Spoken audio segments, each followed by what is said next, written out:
بسم اللہ الرحمن الرحیم۔ شطرنج ایپیسوڈ 9۔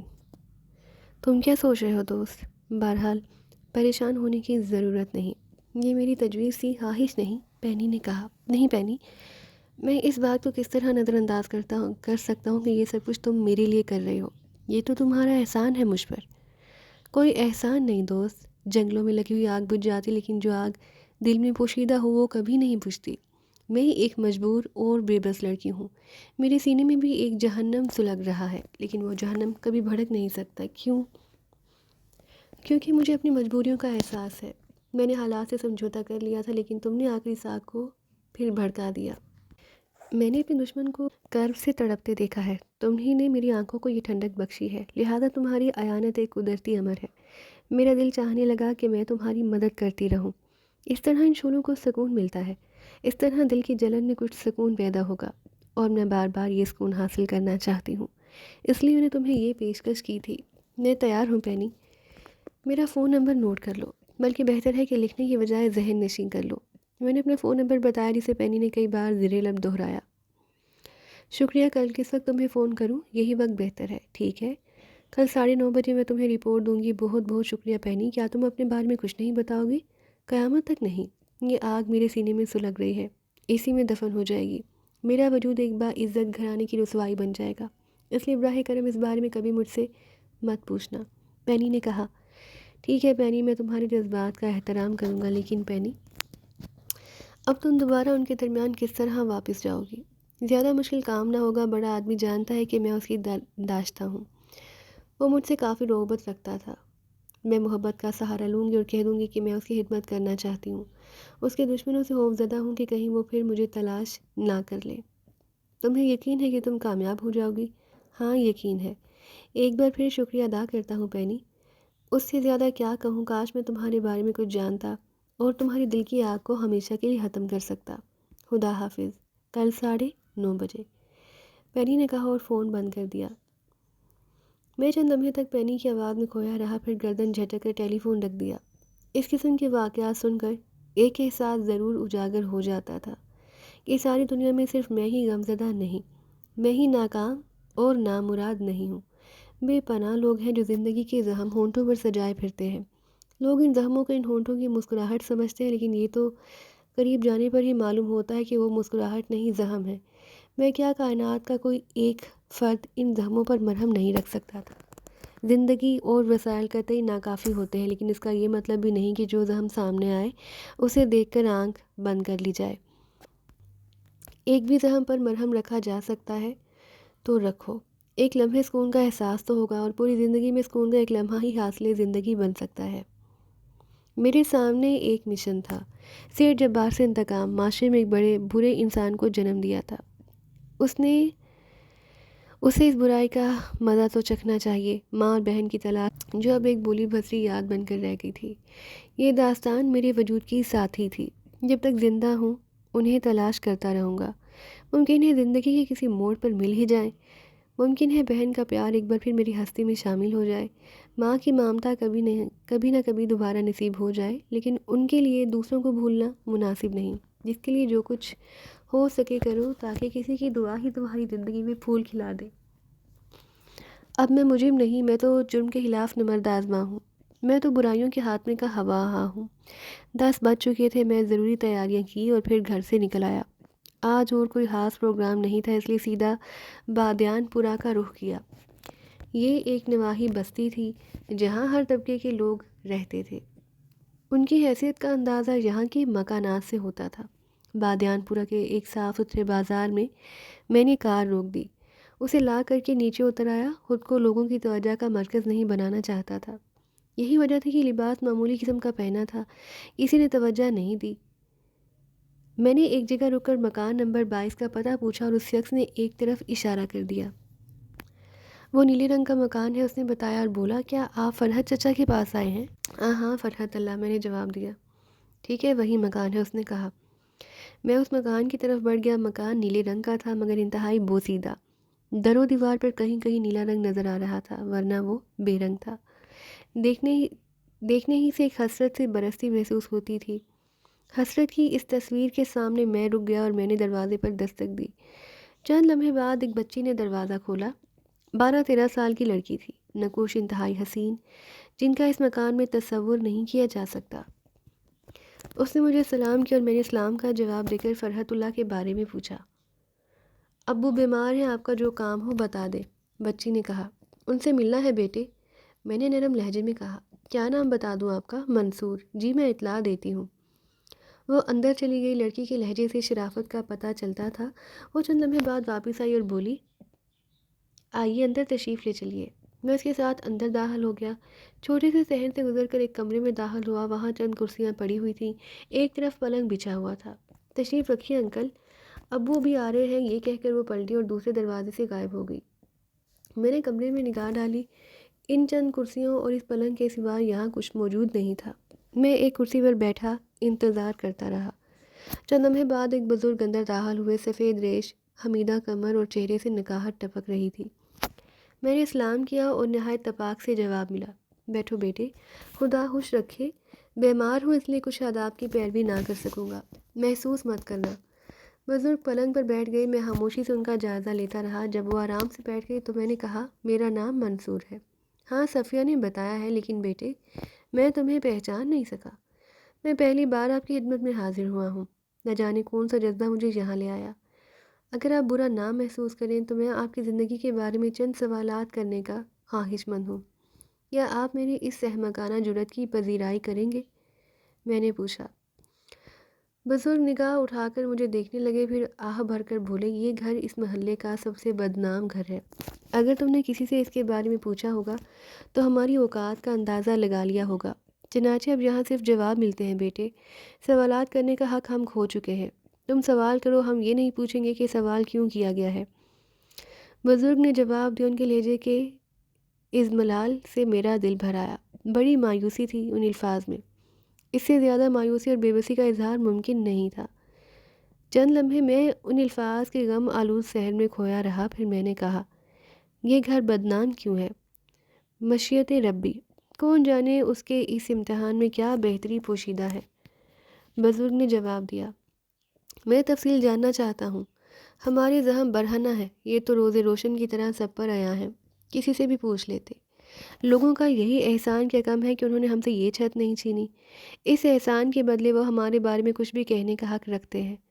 اگر ہم سے یہی پوچھنا چاہتے ہو تو سنو، ہماری مرحومہ بیٹی کو بدکار سمجھا جاتا ہے، اور اس کے یہی بے راہ روی جس میں ہم سب شریک تھے، اس کے قتل کا سبب بن گئی۔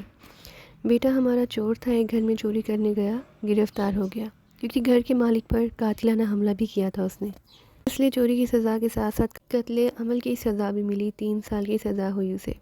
بزرگ نے بتایا۔ میرا دماغ جنجنا کر رہ گیا۔ یہ بد نصیب گھرانہ شاید غموں کا شکار تھا، لیکن بیٹے کے بارے میں مجھے کچھ معلوم نہیں تھا۔ چنانچہ میں نے سوال کیا، کیا نام ہے آپ کے بیٹے کا؟ عظمت اللہ۔ لیکن وہ اس نام کا مذاق ہے، ایک چور اس نام کا مالک نہیں ہو سکتا، تم اسے نفرت کہہ سکتے ہو۔ بوڑھے نے جواب دیا، آپ کی بیٹی کا نام رقیہ تھا؟ ہاں یہی نام تھا اس بد نصیب کا۔ کتنے عرصہ قبل وہ قتل ہوئی؟ 3 سال پورے نہیں ہوئے ابھی۔ اگر پورے ہو جاتے تو شاید ہمیں تمہارے سوالوں کا جواب نہ دینا پڑتا، کیونکہ عظمت واپس آ چکا ہوتا۔ محترم، اجنبی بلا شبہ اس قابل نہیں ہوتے کہا کہ انہیں رازدار بنایا جائے، لیکن میرے کسی سوال میں کوئی تصدیق کا پہلو پوشیدہ نہیں۔ میں بسدے احترام آپ سے یہ سوالات کر رہا ہوں اور آپ نے کچھ کھویا نہیں۔ کوئی بات نہیں بیٹے۔ طویل عرصے بعد اس مکان کے دروازے پر ایک ایسے شخص نے دستک دی ہے جو قرض ہوا یا لعنت ملامت کرنے نہیں آیا، بلکہ ایک مہمان دوست کی حیثیت سے آیا ہے اور ہمارے احترام کی بات کرتا ہے۔ تم ہمارے لیے بے حد معزز مہمان ہو۔ ہم تمہاری مدارت کرنے کے قابل نہیں، لیکن تمہارے سوالات کی خواہش پوری کر کے ہی دل مطمئن کر لیں گے۔ بزرگ کی آواز بھر آ گئی، آپ کا بیٹا کرتا کیا تھا؟ ریلوے میں ملازم تھا، دوسروں کی طرح میں نے بھی مستقبل کی بہتری کے خواب دیکھے تھے۔ عظمت بی اے کرنے کے بعد بہتر ملازمت کی تلاش میں تھا کہ یہ حادثہ پیش آ گیا۔ اس کے بی اے کرنے سے قبل ہی میں ریٹائر ہو گیا، اس لیے وہ ٹیوشن کر کے کما لیتا تھا۔ ارادہ تھا کہ بی اے کے بعد کوئی اچھی ملازمت کرے گا، لیکن تقدیر کو گوارا نہ ہوا۔ اب پینشن ملتی ہے، یہی ہماری گزر بسر کا ذریعہ ہے۔ میں ہوں، میری بیوی اور ایک اور بوجھ ہے۔ خدا اسے نظر بد سے محفوظ رکھے۔ خدا کے علاوہ اس کی حفاظت کرنے والا اب کوئی نہیں۔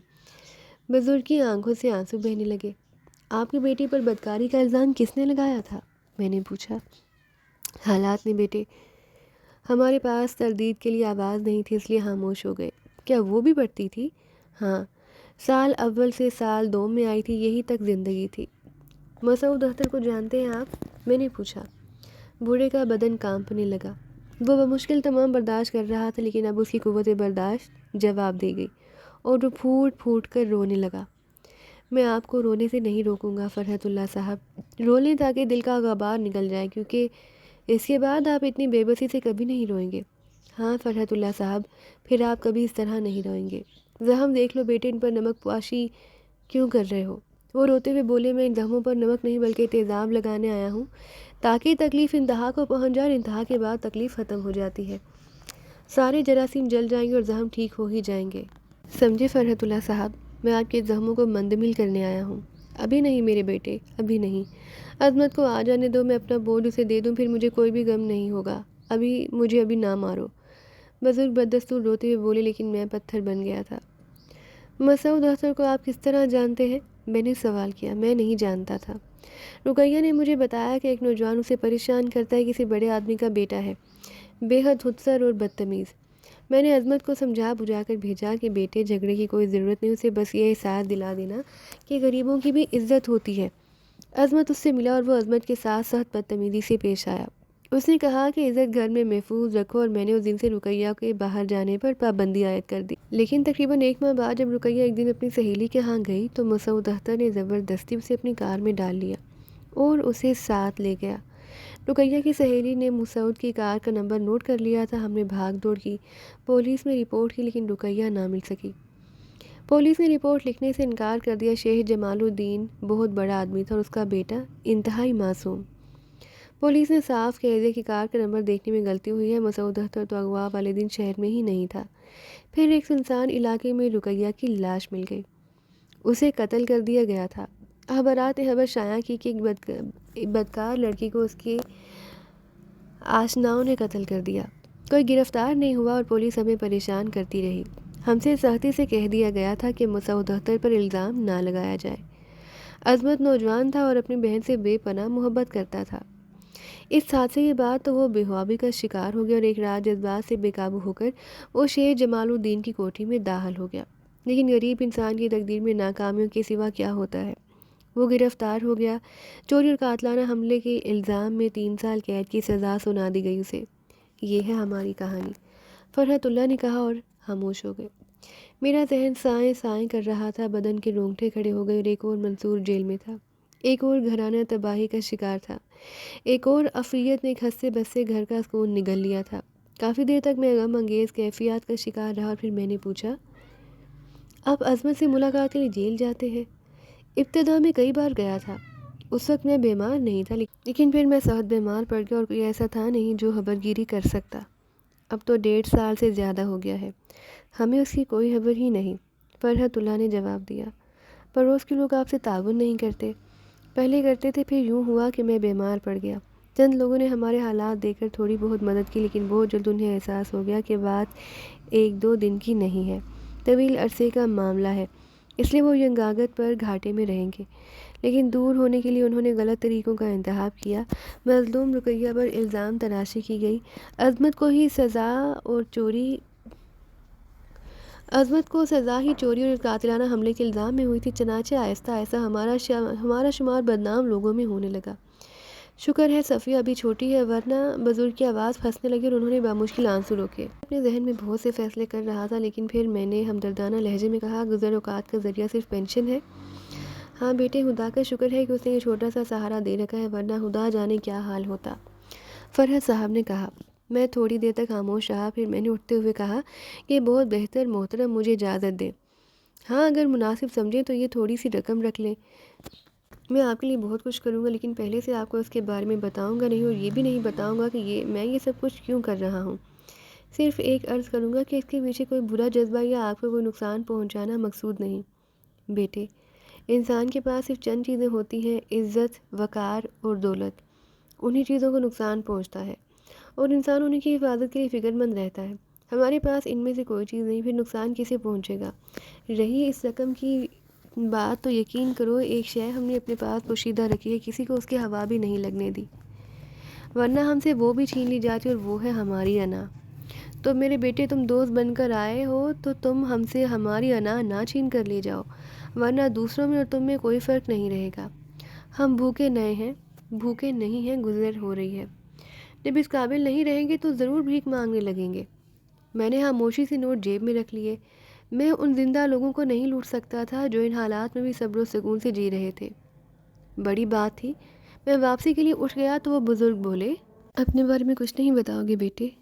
میرا نام منصور ہے محترم، میں آپ کے اس چھوٹے سے خاندان سے بے پناہ ہمدردی رکھتا ہوں۔ اگر آپ کے لیے کچھ کر سکا تو بعد میں اپنا تفصیلی تعارف کرا دوں گا، ورنہ بیکار ہے، میں نے کہا، اور انہیں حیران چھوڑ کر باہر نکل آیا۔ ظاہر ہے انہیں اپنے بارے میں کیا بتاتا، ویسے ان کی داستان سے میرا دل دہل گیا تھا۔ کافی دیر تک سڑکوں پر آوارہ گردی کرتا رہا، پھر ایک ہوٹل میں جا بیٹھا۔ چائے طلب کر کے میں خیالات میں ڈوب گیا۔ اب دوسرا اقدام کیا ہونا چاہیے؟ نوجوان عظمت کی سزا نہ جانے کتنی رہ گئی ہے، کس طرح اس سے ملاقات کی جائے، یا اس کے لیے چمن بہتر رہے گا؟ چائے ختم کر کے میں نے بل ادا کیا اور باہر آ گیا۔ اب میرا رخ چمن کے ٹھکانے کی طرف تھا۔ چمن نے میرا پرتفاق استقبال کیا، حسب معمول اپنے اڈے میں بیٹھا، ایک کتاب کے مطالعے میں مصروف تھا۔ آؤ جانے من، کہو کیسی گزر رہی ہے؟ اس نے مسکراتے ہوئے پوچھا۔ بس چمن، دوستوں کی محبت کے سہارے جی رہا ہوں، ایک کام سے آیا ہوں۔ سو جان سے کہو، چمن بولا۔ تاریخ کے بارے میں تمہیں معلوم ہی ہے، اس کے پاس سے کچھ کاغذات ملے تھے، ان کاغذات میں مجھے ایک کہانی ملی۔ تم بھی سوچو کہ چمن کہ میرا کردار کیا ہے، خود ایک الجھا ہوا انسان ہوں اور دوسروں کی الجھنوں میں پاؤں پھنساتا پھر رہا ہوں۔ اس کے لیے میں مسلسل تمہیں پریشان بھی کر رہا ہوں۔ شہزادے، غور سے ایک بات سنو اور آئندہ کے لیے الجھنوں سے نجات پالو۔ میں تمہیں بتا چکا ہوں کہ سیٹھ جبار سے میری بھی دشمنی ہے، میں نے خود آج تک اس کے خلاف کچھ نہیں کیا، اور اس کی بھی چند وجوہات ہیں جن کی تفصیل میں تمہیں نہیں بتا سکوں گا، لیکن میں نے تمہیں اپنا قائم مقام بنا دیا ہے۔ جو دل چاہے کرو، جہاں میری مدد کی ضرورت ہو وہاں تکلف مت کرو۔ باقی رہے دوسروں کے معاملات تو یہ تمہارا ذاتی فعل ہے اور میں اس میں دخل اندازی نہیں کروں گا۔ مجھ سے جو امداد چاہو بلا تکلف مجھے بتایا کرو۔ بولو کیا بات ہے؟ جیل میں قیدی سے ملاقات کرنی ہے۔ کون ہے وہ؟ چوری اور قاتلانہ حملے کے الزام میں 3 سال کی قید کاٹ رہا ہے، نام عظمت ہے۔ میں نے جواب دیا، تم تنہا جاؤ گے یا میں بھی چلوں؟ جیسے تم پسند کرو۔ تو پھر یوں کرو، میں تمہیں جیلر کے نام ایک پرچہ دے دیتا ہوں، تم چلے جاؤ، وہ تمہاری مدد کرے گا۔ میری اس سے شناسائی ہے، بہتر ہے۔ میں نے گردن ہلا دی۔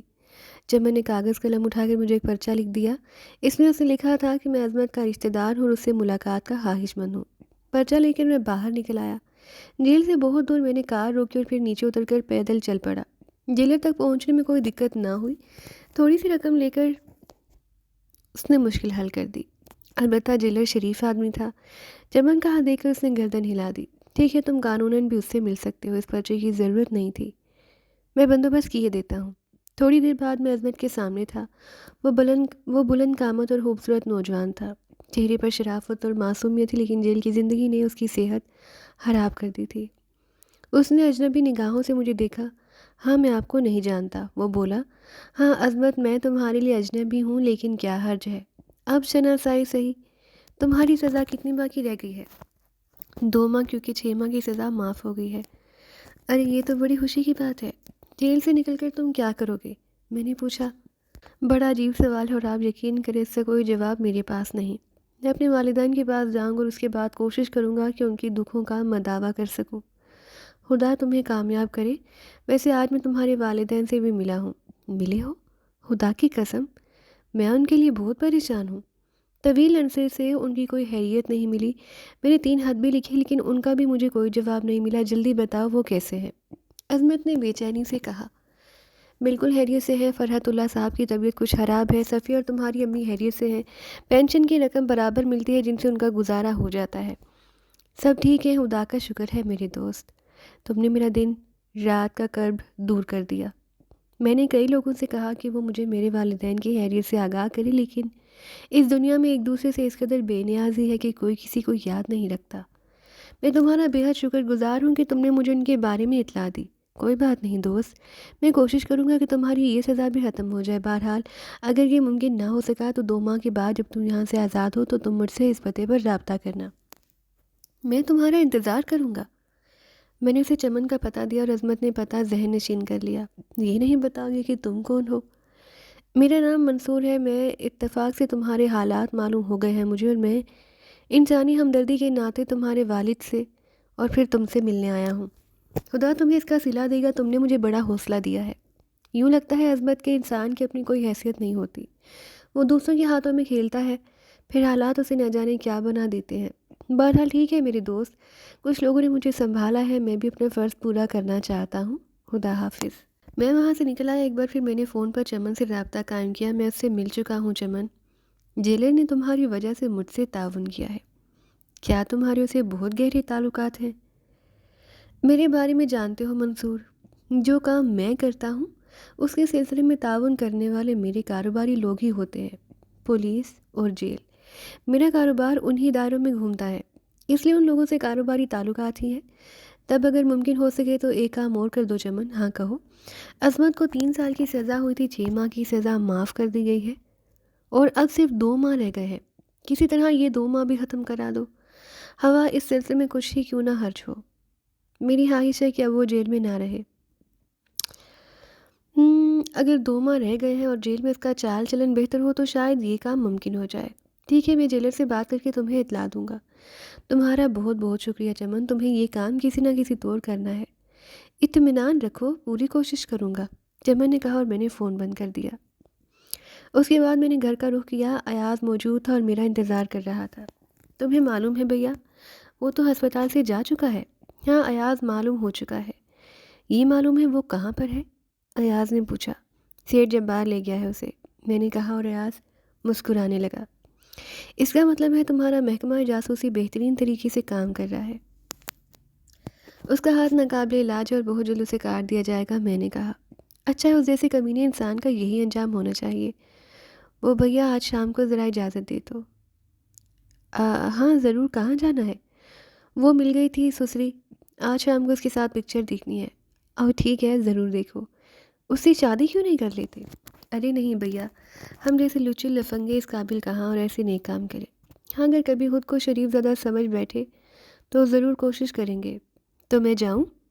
ایاز نے پوچھا اور میں نے اس بات میں گردن ہلا دی۔ ایاز کے جانے کے بعد میں آج کے واقعات کے بارے میں غور کرنے لگا۔ فرحت اللہ کی کہانی بے حد دردناک تھی۔ میں ان لوگوں کی مدد کرنے کا خواہش مند تھا۔ گھائل کا دکھ گھائل ہی جان سکتا تھا۔ غیرت مند لوگ تھے لیکن کس طرح کچل کر رہ گئے۔ ان پر بھی عرصہ حیات تنگ کر دیا گیا تھا، لیکن اب میں انہیں قسم پرسی کا شکار نہ رہنے دوں گا۔ ممکن ہے کسی نیکی کے عوض میری جنت مجھے مل جائے۔ تھوڑی دیر تک خاموشی سے سوچتا رہا، پھر میں نے لیڈی جہانگیر کے دفتر فون کیا اور اس سے جلد ہی رابطہ قائم ہو گیا۔ منصور بول رہا ہوں۔ خیریت دوست؟ لیڈی جہانگیر کے لہجے کی تبدیلی صاف محسوس ہوئی تھی۔ بالکل خیریت، کیا کر رہی ہیں؟ پوری توجہ سے آج ہی دفتری امور پر توجہ دی ہے، سب لوگ حیران سے ہیں، وہ ہنس کر بولی۔ میری مسرتوں میں برابر اضافہ ہو رہا ہے، میں نے ایک دوسرا کام شروع کر دیا ہے۔ میں نے کہا وہ کیا؟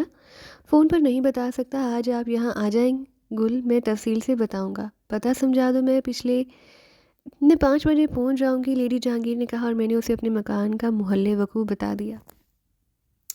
اوکے، میں انتظار کروں گا، میں نے کہا اور فون ڈسکنیکٹ کر کے شیرازی کے نمبر ڈائل کیے۔ دوسری طرف رمضان ہی ملا تھا۔ اس نے بتایا کہ سرحاب بی بی آئی تھی اور اپنے کپڑوں کے 2 سوٹ کیس لے گئی ہیں، کہہ رہی تھی کہیں باہر جا رہی ہیں چند روز کے لیے۔ ارے میرے فون کے بارے میں بتایا تھا؟ ہاں۔ پوچھنے لگی کہ کوئی پتہ یا فون نمبر دیا ہے؟ میں نے انکار کر دیا۔ اب کب تک واپس آئیں گی یہ نہیں بتایا؟ نہیں صاحب، یہ نہیں معلوم، لیکن کافی سامان لے کر گئی ہیں، جس سے اندازہ ہوتا ہے کہ کافی دن بعد آئیں گی، ملازم نے بتایا اور میں نے فون رکھ دیا۔ شام کو 5 بجے لیڈی جہانگیر کار میں پہنچ گئی۔ میں نے اس کا پرتپاک خیر مقدم کیا، وہ مسکراتی ہوئی اندر آ گئی، میں نے اسے ڈرائنگ روم میں بٹھا دیا۔ عمدہ جگہ ہے، اس نے مسکراتے ہوئے کہا اور میں مسکرانے لگا۔ ہاں، اب اس دوسرے کام کی تفصیل شروع کر دو، میں بیتاب ہوں، اس نے کہا۔ ہاں، میں نے آپ کو بتایا تھا گل کہ آپ کے کاغذات کے ساتھ مجھے کچھ اور کاغذات بھی ملے ہیں جن کے ذریعے طارق دوسرے لوگوں کو بھی بلیک میل کر رہا تھا۔ ان کاغذات میں مجھے ایک دستاویز ملی ہے جو کسی شیخ جمال کی ہے۔ میں نے لیڈی جہانگیر کو شروع سے آخر تک کی تفصیل بتائی اور لیڈی جہانگیر آبدیدہ ہو گئی۔ وہ بھی ان لوگوں کی غمناک کہانی سے بے حد متاثر ہوئی۔ پھر اس نے آنسو خشک کر کے کہا، میں جانتی ہوں منصور، تمہارے اندر ایک ہمدرد انسان چھپا ہوا ہے۔ اگر تم حالات کا شکار نہ ہوتے تو نہ جانے کیا ہوتے۔ جو وقت گزر رہا ہے میرے دل میں تمہاری عزت بڑھتی جا رہی ہے۔ کیا تمہارے خیال میں عزت رہا ہو جائے گا؟ چمن نے وعدہ تو کیا ہے، مجھے یقین ہے وہ پوری کوشش کرے گا۔ اس کے بعد کیا کرو گے ان لوگوں کے لیے؟ آپ سے بھی کچھ مدد امداد چاہوں گا گل، حکم دو، میں دل و جان سے تیار ہوں۔ عظمت کو بہتر ملازمت دینا ہوگی۔ نہیں، میں کچھ اور سوچ رہی ہوں گل۔ گل نے کہا، کیا؟ اگر وہ اتنے اچھے لوگ ہیں تو پھر انہیں اس علاقے میں بھی نہیں رہنا چاہیے جہاں پر لوگ انہیں عزت کی نگاہ سے نہیں دیکھتے۔ فرحت اللہ تو یہ باتیں برداشت کر گیا، لیکن جوان ہن یہ باتیں نہیں برداشت کر سکے گا۔ ممکن ہے عظمت سچ مچ کوئی جرم کر کے کسی مصیبت کا شکار ہو جائے، لیکن پھر کیا کیا جا سکتا ہے؟ تم اگر مناسب سمجھو تو انہیں یہاں لے آئے۔ میری تنہائی بھی دور ہو جائے گی، مجھے اب ہنگاموں سے دلچسپی ہو گئی ہے۔ اچھا خیال ہے، اگر اس طرح ایک خاندان کو بہتر زندگی مل جاتی ہے تو اس سے اچھی تو اور کوئی بات نہیں گل۔ بس تو ٹھیک ہے، باقی حالات تم مجھ پر چھوڑ دو، ہاں مجھے ان کا پتہ بتا دو۔ اگر چمن اس کوشش میں کامیاب نہیں ہوتا تو پھر میں اپنے طور پر کوشش کروں گی۔ آپ میری عظمت کی گن گاتے ہیں گل، حالانکہ آپ بذات خود فرشتہ سیرت ہیں۔ مجھے تو بس رہ کر ایک بات پر افسوس ہو رہا ہے، وہ یہ کہ اگر آپ جیسے فرشتہ صفات مجھے پہلے مل جاتی تو کیا میں ایک اچھا انسان نہ ہوتا؟ گل مسکرانے لگی، پھر سنجیدہ ہو کر بولی، سچی بات تو یہ ہے منظور، اس وقت تمہاری شخصیت میں یہ نکھار نہ ہوتا، بس اس میں ایک غمناک پہلو امی اور فریدہ کی گمشدگی کا ہے، ورنہ تم کندن بن گئے ہوتے۔ اور میں تمہیں یقین دلاتی ہوں منصور کہ ایک نہ ایک دن وہ ضرور مل جائیں گی۔ خدا تم جیسے نیک سیرت انسان کو کوئی ایسا دکھ نہیں دے گا، دشمن انہیں کوئی نقصان پہنچانے میں کامیاب نہ ہو سکیں گے۔ خدا کرے ایسا ہی ہو گل، میں گزرے ہوئے دکھوں کو بھول جاؤں گا۔ اچھا جناب، یہ چند ضروری چیزیں آپ سنبھالیے۔ لیڈی جہانگیر نے پرس کھول کر 2 چابیاں نکالی۔ یہ چابی ایک فلیٹ کی ہے جو ساحل پر ہے، گرین شپ عمارت کا نام ہے، فلیٹ نمبر 11۔ یہ دوسری چابی ایک مکان کی، اس کا پتہ میں آپ کو سمجھا دیتی ہوں۔ دونوں جگہ فون موجود ہیں، یہ جگہ آپ کی رہائش گاہ بلکہ خفیہ ٹھکانوں کے طور پر استعمال ہوں گی، اور یہ کچھ پاس بکیں ہیں اور چیک بکیں ہیں۔ میں نے 5 مختلف برانچوں میں آپ کے نام سے اکاؤنٹ کھولے ہیں، آپ کسی وقت جا کر کاغذات پر دستخط کرائیے۔ میں نے بینکوں کی ذمہ دار افراد کو سمجھا دیا ہے۔ جی، میں نے گردن جھکا کر گہری سانس لی۔ لیکن جناب منصور صاحب، ایک آخری بات اور فرض کر دوں، اگر آپ نے ان پیسوں کے حرش میں کسی بوہل سے کام لیا تو میں یہ شہر چھوڑ کر خاموشی سے چلی جاؤں، اور خدا کی قسم پھر کبھی یہاں واپس نہیں آؤں گی۔ ذرا اس کا خیال رکھیں۔ نہیں گل، میں آپ کے حلوس کا مذاق نہیں اڑاؤں گا، لیکن اس کے ساتھ ہی گل، میں اور جگہوں سے بھی کچھ رقم حاصل کروں گا، جیسے شیخ جمال، اور اس کے بعد دوسرے لوگوں کو بھی دیکھوں گا۔ ہاں، یہ کوئی حرج نہیں۔ اس کے آدمیوں کے لیے کسی عورت کے نزدیک سب سے مشکل کام یہ ہے کہ وہ کسی کو اپنے حلوس کا یقین دلا سکے۔ دوسرا فوراً غلط فہمی کا شکار ہو جاتا ہے۔ میں نے جواب دیا، تب پھر بھیا میں خاموشی اختیار کیے لیتا ہوں، لیکن ایاز کی روزی ہی آنکھوں کا کھیل تھی۔ ہم جیب میں رکھی ہوئی رقم بھانپ لیتے ہیں، اور اس بھانپنے کے فن میں اب اتنے طاق ہو گئے ہیں کہ ہر چیز بھانپ جاتے ہیں۔ چنانچہ پیارے بھائی، جب اظہار عشق ہو جائے تو ہمیں اس پیش گوئی پر داد ضرور دیں۔ نہیں آج میں سنجیدہ ہوں، صورت کے بارے میں ایسا کوئی تصور ذہن میں نہیں آ سکتا۔ وہ ایک مہلوی صورت ہے اور میرے لیے قابل احترام۔ اگر اس کے ذہن میں ایسا کوئی خیال پیدا ہو گیا تو مجھے سخت تکلیف ہوگی۔ یہ دوسری بات ہے۔ بہرحال میں یہ موضوع ختم کیے دیتا ہوں۔ ایاز نے موضوع ختم کر دیا، لیکن میں بستر پر لیٹ کر اس بارے میں سوچنے لگا۔ دردانہ گل جہانگیر کی بیوی اگر ایسے خیالات دل میں رکھتی ہے تو اچھا نہ ہوگا۔ میں تو صرف اس کا احترام کرتا ہوں، اس کے ان احسانات کے عوض میں اسے کوئی ایسا مقام نہیں دے سکتا۔ دوسری صبح پینی نے حسب وعدہ فون کیا۔ رسمی گفتگو کے بعد اس نے بتایا کہ صورتحال کافی بگڑی ہوئی ہے۔ آج ڈاکٹر طارق کا ہاتھ کاٹ دیں گے۔ سیٹھ جبار سخت غصے میں ہے، اور میں اب مستقل طور پر طارق کی تیمارداری کے لیے مخصوص کر دی گئی ہوں۔ کیا سیٹھ جبار پریشان ہے؟ ہاں، طارق اس کے لیے بے حد کارآمد تھا۔ رات کو اس کے پاس ایک شخص آیا۔ جبار اسے افضال خان کے نام سے پکار رہا تھا۔ صورت سے ہی خطرناک آدمی معلوم ہوتا ہے۔ سیٹھ نے اسے تمہارا حلیہ بتایا تمہاری تصویر دکھا کر کہا کہ تم جہاں بھی نظر آؤ تمہیں قتل کر دیا جائے۔ وہ 2 دن میں یہ کام کرنے کا وعدہ کر کے چلا گیا ہے۔ او پینی ڈیئر، بڑی دلچسپ بات ہے۔ اس کا حلیہ بتاؤ گی؟ بہت لمبا چہرہ ہے، آگے کے دانتوں کی پوری قطار سونے کی ہے، قد درمیانہ ہے لیکن بدن گھٹا ہوا، شلوار قمیض پہنتا ہے۔ خوب اور کوئی خاص بات؟ نہیں، بس اب مجھے اجازت دو، جہاں بھی ہوں گی تمہیں فون کروں گی کل اسی وقت، یا اگر تھوڑی بہت دیر ہو جائے تو فکر مت کرنا۔ خدا حافظ بینی، میں نے کہا اور فون بند کر دیا۔ میرے ہونٹوں پر مسکراہٹ پھیل گئی۔ سیٹھ جبار کو میرے ہاتھوں پہلی بار ذکر پہنچی تھی، لیکن اب مسلسل ضربیں پڑنی چاہیے ورنہ لطف نہیں رہے گا۔ چنانچہ چند ساعت کے بعد میں نے چمن کے فون نمبر ڈائل کیے۔ دوسری طرف سے چمن نے فون ریسیو کر لیا۔ منصور، کہو شہزادے خیریت؟ ایک آدمی کے بارے میں معلوم کرنا ہے چمن۔ ہاں ہاں بولو، کون ہے وہ؟ افضال خان، میں نے کہا اور اس کا حلیہ دہرا دیا۔ کیوں؟ تمہیں اس شخص کی کیا ضرورت پیش آ گئی؟ چمن حیرانی سے بولا، اسے جانتے ہو چمن؟ میں نے بے تابی سے پوچھا۔ نندرگاہ کے علاقے میں ایک ہوٹل سیگل کے نام سے مشہور ہے، یہ اس کا ہے۔ یہ جوے خانے بھی چلاتا ہے اور اس کی اوپری منزل میں افضال خان کی رہائش گاہ ہے۔ عموماً وہ وہیں ملتا ہے۔ اسے میرے قتل پر مامور کر لیا گیا ہے چمن۔ بہرحال میں دیکھوں گا کہ کون کسے قتل کرتا ہے، بس اسی لیے تکلیف دی تھی۔ خدا حافظ۔ میں نے فون بند کر دیا اور پھر آج کے پروگرام ترتیب دینے لگا۔ میرے اندازے کے مطابق آج کا دن خاصا ہنگامہ خیز ہونا چاہیے تھا۔ ایاز پر ان دنوں ایک دھن سوار ہو گئی تھی، نہ جانے کیا کیا الٹی سیدھے چیزیں خرید لاتا تھا اور تنہائی میں بیٹھا طرح طرح کی شکلیں بناتا رہتا۔ وہ میک اپ کی مشق کر رہا تھا۔ اس وقت بھی جب میں اس کے کمرے کی طرف بڑھا تو دروازے پر ہی حسینہ نے مجھے روک دیا۔ وہ جھکی ہوئی چابی کے سوراخ سے اندر جھانک رہی تھی۔ اس نے ہونٹوں پر انگلی رکھ کر مجھے خاموش رہنے کا اشارہ کیا اور بازو سے پکڑ کر دروازے سے پیچھے ہٹائی۔ یہ کیا حرکت تھی حسینہ؟ اس طرح کسی کے کمرے میں جھانکنا بری بات ہے؟ میں نے اسے گھورتے ہوئے کہا۔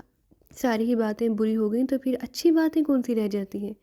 یہ بری بات ہے، وہ بری بات ہے، اسے بھی تو دیکھو۔ میری مانو تو اسے کسی پیر فقیر کے پاس لے جاؤ، میں بہت تجربہ کار ہوں۔ سگرا کی بیٹی پر جب شاہ جنات کا اثر ہوا تو میں نے ہی اس کی ہتھیلیاں سونگ کر بتایا تھا کہ اس پر جن آ گیا ہے۔ اس لڑکی پر بھی آسیب سوار ہے، سمجھے؟ یقین نہ ہو تو جھانک کر دیکھ لو۔ جب دیکھو سرخی پاؤڈر، جب دیکھو سرخی پاؤڈر۔ سگرا کی بیٹی بھی ایسا ہی کرتی تھی؟ میں نے پوچھا۔ نہیں، ایسے تو نہیں کرتی تھی، پر حرکتیں اس کی بھی انوکھی تھیں۔ حسینہ نے داہنے گال پر انگلی رکھ کر کہا۔ بڑی مشکل سے اسے ٹال کر میں ایاز کے کمرے میں داخل ہو گیا، لیکن ایاز کی صورت دیکھ کر میں چونک پڑا۔ مجھے توقع نہیں تھی کہ ایاز کی محنت یہ رنگ لائے گی۔ اس وقت اسے پہچاننا مشکل تھا۔ اس نے جلدی سے ماسک اتار دیا اور مسکرانے لگا۔ تو یہ ماسک کہاں سے لے آئے ہو؟ میں نے پوچھا۔ بازار سے۔ اور ادھر حسینہ تمہارے لیے تعویذ گنڈے کا انتظام کرا رہی ہے۔ میں نے اسے حسینہ کی تشویش سے آگاہ کیا تو وہ ہنسنے لگا۔ پھر میں نے ایاز کو اپنا مانی الضمیر بتاتے ہوئے کہا، ہمیں افضال خان کو دیکھنا ہے۔ وہ ہوش ہو کر کھڑا ہو گیا۔ ضرور دیکھیں گے بھیا، بلکہ وہ خوب غور سے دیکھیں گے۔ میں نے ایاز کو پروگرام بتایا اور کمرے سے نکل آیا۔ افضال خان کو میرے قتل پر مامور کیا گیا اور میں آج پہلی بار سیٹھ جبار کو براہ راست چیلنج کرنے جا رہا تھا۔ رات کو تقریباً 11 بجے میں اور ایاز گھر سے نکل آئے۔ ہماری کار کا رخ بندرگاہ کی طرف تھا۔ ایاز نے سیگل دیکھا ہوا تھا، چنانچہ تھوڑی ہی دیر بعد ہم سیگل میں داخل ہو گئے، لیکن داخلے کے وقت ہم ایک دوسرے سے الگ ہو گئے۔ اندر پہنچ کر ہم نے الگ الگ میزیں سنبھال لیں۔ سیگل میں زیادہ رش نہیں تھا۔ غیر ملکی جہازوں کے چند ملاح اور کچھ مقامی مزدور جو بندرگاہ پر کام کرتے تھے وہاں موجود تھے۔ سامنے ہی ایک لکڑی کا خوبصورت زینہ تھا۔ چند آنے والے سیدھے اس زینے سے اوپر چلے جاتے اور میں نے اندازہ لگایا کہ اوپر شاید قمار خانہ ہے۔ میں نے کافی پی، پھر اس کا بل ادا کر کے اوپری حصے کی طرف چل پڑا۔ کسی نے تعارض نہ کیا۔ اوپر کا ہال کافی بڑا اور ایئر کنڈیشن تھا۔ میزوں پر جوا ہو رہا تھا۔ مجھے اس سے کوئی واقفیت نہیں تھی، لیکن میں میزوں کے درمیان چکر لگاتا رہا۔ حیرت کی بات تھی، ملک میں نہ تو جوے خانے کے لائسنس جاری کیے جاتے تھے، نہ ہی اس کے کسی اور طریقے سے ہمت افزائی ہوتی تھی، لیکن یہ قمار خانہ تو دھڑلے سے چل رہا تھا۔ اس کی طرف ایک وجہ یہ نظر آتی تھی کہ افضال خان سیٹھ جبار کا آدمی تھا۔ پولیس کو ادھر کا رخ کرنے کی جرت ہی نہ ہوتی ہوگی۔ تھوڑی دیر میں جوا دیکھتا رہا، پھر آہستہ آہستہ حال کی اکبی راہداری میں پہنچ گیا جو روشن لیکن سنسان پڑی تھی۔ اس راہداری کے اختتام پر ایک بڑا چوبی دروازہ نظر آ رہا تھا جس پر محمل کا قیمتی پردہ پڑا ہوا تھا۔ میں نے ایک نگاہ عقب میں ڈالی، پھر تیز قدموں سے اس دروازے پر پہنچ گیا اور اسے آہستہ سے دھکیل کر دیکھا۔ دروازے کا پٹ کھل گیا۔ میں آہستگی سے کمرے میں داخل ہو گیا۔ دروازے کی دوسری جانب ایک نفیس خوابگاہ تھی جہاں مدھم نیلگوں روشنی پھیلی ہوئی تھی۔ فرش پر قیمتی قالین بچھا ہوا تھا اور اس کے بیچوں بیچ ایک صوفہ سیٹ پڑا تھا جس کے درمیان رکھے ہوئے چاندی کے طاؤس پر پینے کے برتن سجے ہوئے تھے، اور افضال خان ایک بھاری بھرکم عورت کے ساتھ بیٹھا پی رہا تھا۔ یہ عورت فاحشہ معلوم نہ ہوتی تھی، وہ قیمتی ساڑی میں ملبوس اور اس کے چہرے سے سخت گیری کا احساس تھا۔ وہ دونوں باتیں کرنے اور پینے میں مصروف تھے، اتنے محو تھے کہ انہوں نے میری آہٹ بھی محسوس نہ کی۔ میں نے دروازہ بند کیا تو افضال خان میری طرف متوجہ ہو چکا تھا۔ اس نے شاید کچھ کہا تھا کیونکہ عورت بھی گردن گھما کر دیکھنے لگی۔ افضال خان صاحب، میں نے احمقانہ انداز میں کہا۔ ہاں، کیا بات ہے؟ اس نے گلاس رکھ دیا اور سرخ سرخ آنکھوں سے مجھے گھورنے لگا۔ تم اونٹ کی مانند گردن اٹھا کر اندر کیسے گھس آئے؟ کسی نے روکا نہیں تمہیں؟ اس نے قحط لہجے میں کہا۔ مجھے آپ سے بہت ضروری کام تھا، میں نے کہا تو غصے سے کھڑا ہو گیا۔ شاید وہ کسی ملازم کو بلانے کے لیے اس گھنٹی کی طرف جانا چاہتا تھا جو ایک تپائی پر رکھی ہوئی تھی۔ اب آ ہی گیا ہے تو پوچھ لو کیا کام ہے، ہم ہاں بات بڑھانے سے فائدہ، عورت نے کہا۔ مجھے سیٹھ جبار نے بھیجا ہے، میں نے کہا۔ افضال خان کی پشت میں جیسے گولی لگ گئی ہو۔ وہ ایک دم رک گیا، پھر پلٹ پڑا، پھر شاید اس کی عقل کھوپڑی میں واپس آ گئی۔ وہ غور سے مجھے دیکھنے لگا اور ساتھ ہی اس کا ہاتھ بے اختیار اپنی جیب کی طرف رینگ گیا، لیکن اس کی جیب میں پستول نہیں تھا۔ کون سیٹھ جبار؟ وہ بوکھلا کر بولا۔ تم اتنے بڑے آدمی کی توہین کر رہے ہو افضال خان۔ میں کہتا ہوں تم یہاں کیوں آ مرے ہو؟ میں نے سوچا کہ تم مجھے کیسے تلاش کرتے پھرو گے، اس لیے۔ لونڈے ہو ابھی، نئی نسل کے یہ گدھے 4 دن میں ہی خود کو نہ جانے کیا سمجھنے لگے ہیں۔ تم افضال خان کو نہیں جانتے۔ میں جان پہچان کے لیے ہی آیا ہوں، میں نے مسکرا کر کہا۔ کیا چاہتے ہو؟ وہ سنبھل گیا اور اب اس کے چہرے پر خود اعتمادی کی جھلک تھی۔ قتل ہونے آیا ہوں، یہی ہدایت کی گئی تھی نا تمہیں؟ ہاں، یہی ہدایت ملی ہے، لیکن بھاگ جاؤ یہاں سے۔ میں اس وقت کسی کو قتل کرنے کے موڈ میں نہیں ہوں۔ ایک معزز خاتون یہاں موجود ہے اور میرا قالین بے حد قیمتی ہے۔ میں سمجھتا ہوں قابل احترام خاتون، آپ کو میرے قتل پر اعتراض تو نہیں ہوگا؟ میں نے جھک کر کہا۔ کیا فضول باتیں کر رہے ہو تم دونوں؟ عورت کے چہرے پر بوکھلاہٹ نظر آنے لگی۔ اس نے اپنا پرس تلاش کیا اور اٹھ کھڑی ہوئی۔ ارے ارے، آپ تو تشریف رکھیے، ہم دونوں مذاق کر رہے تھے، بہت پرانے دوست ہیں، اکثر ایسے مذاق کرتے رہتے ہیں، میں نے کہا۔ عورت نے سوالیہ انداز میں افضال خان کی طرف دیکھا، لیکن اس کی آنکھوں میں خون کی سرخی لہرانے لگی۔ اسے میری بے باکی اپنی توہین جھلکتی محسوس ہوئی تھی۔ آپ تشریف رکھیں مسز بھیم، میں واقعی اپنا قالین خراب نہیں کرنا چاہتا تھا، لیکن یہ گدھا ضرورت سے کچھ زیادہ ہی رینگ رہا ہے۔ گردن دبا کر مارو گے تو قالین خراب نہیں ہوگا۔ تمہاری جیب میں پستول نہیں ہے، میں بھی خالی ہاتھ آیا ہوں، میں نے کہا۔ افضال خان نے حقارت سے منہ بنایا اور دوبارہ اس گھنٹی کی طرف جھکا جو تپائی پر رکھی تھی، لیکن گھنٹی بج جاتی تو مزہ ہی کیا تھا۔ میں نے ایک نپی تلی چھلانگ لگائی اور اس کی پشت پر ایک زوردار لات رسید کی۔ وہ ایک صوفے کی پشت پر رکا، پھر قالین پر کود گیا۔ وہ اچھل کر تپائی سے گزرتا ہوا دور جا گرا۔ ارے ارے، یہ کیا شروع ہو گیا؟ عورت خوفزدہ آواز میں بولی، پھر سنبھل کر اٹھ گئی۔ میں نے بڑے احترام سے کہا، مادام، آپ براہ کرم ایک کونے میں جا کھڑی ہوں، آپ کا باہر جانا میرے لیے بہتر نہ ہوگا۔ میں یقین دلاتا ہوں کہ آپ کو کوئی، یہ کہتے ہوئے میں نے جھکائی دی اور آبنوس کی ایک خوبصورت میز اچھل کر اس ایکویریم پر لگی جو سامنے ہی رکھا ہوا تھا۔ ایکویریم کا شیشہ ٹوٹ گیا اور مچھلیاں قالین پر گر کر تڑپنے لگیں۔ نقصان نہیں پہنچے گا، میں نے مسکرا کر جملہ پورا کیا۔ عورت دہشت زدہ ہو کر چاروں طرف دیکھنے لگی۔ میں نے اپنی جگہ چھوڑ دی اور افضل خان اس صوفے سے ٹکرایا جس کے پاس میں کھڑا تھا۔ میں نے کلا بازی کھائی اور اس کی گردن میں کینچی ڈال کر نیچے گرا دیا۔ اس کے بعد دونوں کوہنیاں قالین پر جما کر افضال خان کا چہرہ زمین سے رگڑنے لگا۔ کئی رگڑیں دے کر میں نے اسے چھوڑ دیا اور دوسری کلا بازی کھا کر سیدھا کھڑا ہو گیا اور بڑے احترام سے خاتون کا بازو پکڑا اور اسے ایک دیوار کے ساتھ کھڑا کر دیا۔ وہ بری طرح کانپ رہی تھی۔ اس دوران افضال خان پیتل کا ایک مجسمہ لے کر میری نزدیک پہنچ گیا۔ بل کھائی ہوئی حسین دوشیزہ کا تقریباً 4 سیر وزنی مجسمہ پوری قوت سے میری طرف آیا۔ اگر میں جھک جاتا تو وہ عورت کے سر پر پڑتا اور یقیناً اس کے بعد اس کی شکل بھی پہچانی نہ جاتی۔ اس لیے میں نے افضال خان کا وار اپنی کلائی پر روکا۔ عورت کو میری اس مدد کا پورا احساس ہوا تھا۔ میں نے اپنے حریف کو پیچھے دھکیل دیا، لیکن اب وہ بھی اس مجسمے سے مجھ پر پے در پہ وار کر رہا تھا۔ مجسمے کے بازو اور بغلوں کے خلا میں اس کی انگلیاں جمی ہوئی تھیں اور اسے وہ گھما رہا تھا۔ پھر مجھے موقع مل گیا۔ اس بار میرے حملے سے افضال خان سر کے بل گرا۔ شاید اس کی گردن کو زوردار جھٹکا لگا، وہ دوبارہ اٹھ نہ سکا۔ میں نے خود ہی گریبان تھام کر اسے کھڑا کر دیا، لیکن وہ ادھر ادھر جھول رہا تھا۔ بڑا نام ہے تمہارا؟ سیٹھ جبار نے کچھ سوچ سمجھ کر تمہیں میرے قتل پر مامور کیا ہوگا۔ جواباً اسے دونوں ہاتھوں سے اپنی گردن تھام جو نیچے گر کر تڑپنے لگا۔ مجھے اندازہ تھا کہ سر کے بل گرنے سے گردن کی کون سی رگیں متاثر ہوتی ہیں۔ میں نے اس کی گردن دونوں پیروں میں دبا کر ایک جھٹکا دیا تو وہ ڈکراتا ہوا ایک کلا بازی کھا گیا۔ البتہ اس کی گردن درست ہو گئی۔ رگوں کے اس کھیل کے لیے میں جلال بابا کا ممنون تھا۔ چلو اب کھڑے ہو جاؤ۔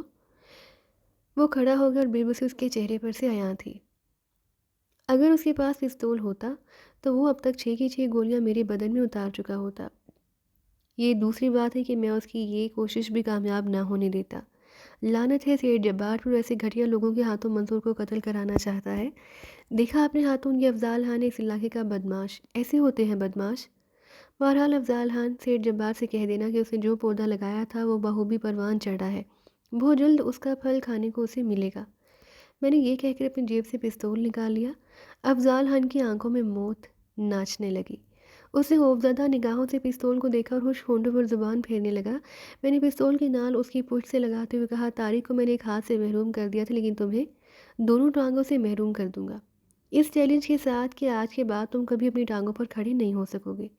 ابھی پہلا مرحلہ ہے اور اس پہلے مرحلے میں کسی کو قتل نہیں کروں گا، لیکن دوسرا مرحلہ اس وقت شروع ہوگا جب مجھے یقین ہو جائے گا کہ میری ماں اور بہن مجھے نہیں مل سکیں گی، اور اس وقت میں سیٹھ جبار پر زمین تنگ کر دوں گا۔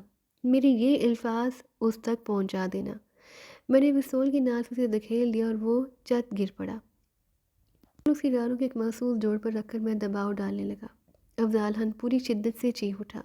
اس کے ساتھ ہی عورت کی چیخ بھی ابھری۔ میں نے دونوں ٹانگوں کا دائیں بائیں جھٹکے دیے اور مخصوص پٹھے ہڈیوں سے علیحدہ ہو گئے۔ وہ بری طرح تڑپ رہا تھا، اچھل اچھل کر قالین پر گر رہا تھا۔ دفعتاً کسی نے دروازے پر دستک دی اور میں نے پستول نکال لیا۔ شاید افضال ہاتھ کی چیخیں سن لی گئی تھی۔ پستول سیدھا کیے ہوئے میں دروازے کے پاس آیا اور پھر بھاری آواز میں بولا، کون ہے؟ ناصر ہوں صاحب، میری ضرورت تو نہیں ہے؟ میں نے کہا اور دروازہ کھول دیا اور اس کے گریبان پر ہاتھ ڈال دیا۔ میرے ایک جھٹکے سے باہر کھڑا ہوا شخص اندر آ گرا اور میں دروازے سے نکل گیا۔ جب میں ہال کی سیڑھیاں اتر رہا تھا تو میں نے قریب ہی لگی ہوئی گھنٹی کی کرہت آواز سنی۔ نیچے سے کئی آدمی اوپر کی طرف دوڑے۔ میں نے انہیں جانے کا راستہ دے دیا اور خود اطمینان سے اترتا نیچے پہنچ گیا۔ ایاز مجھے دیکھتے ہوئے اٹھ گیا۔ ہم دونوں وہاں سے نکل آئے۔ بہت دیر لگ گئی منصور بھیا؟ ہاں، ایاز اپنے متوقع قاتل سے ذرا لطف لے رہا تھا۔ میں نے کار سٹارٹ کر کے آگے بڑھا دی۔ کام ختم ہو گیا؟ ہاں، جتنا میں چاہتا تھا۔ اس حد تک تو ختم ہو گیا، میں نے جواب دیا۔ ویری گڈ، کوئی مشکل تو پیش نہیں آئی؟ نہیں، میں نے جواب دیا۔ تھوڑی دیر کے بعد ہم اپنی رہائش گاہ پر واپس پہنچ چکے تھے۔ جو کچھ ہوا تھا وہ کوئی اہمیت نہیں رکھتا تھا، سوائے اس کے کہ سیٹھ جبار کو ضرور معلوم ہو جائے کہ میں نے اس کی یہ کوشش بھی ناکام بنا دی ہے۔ بستر پر لیٹ کر میں نے ایک اور بات سوچی۔ افضال خان کے سلسلے میں نے جو کچھ کہا اس سے پینی کو کوئی نقصان نہ پہنچ جائے۔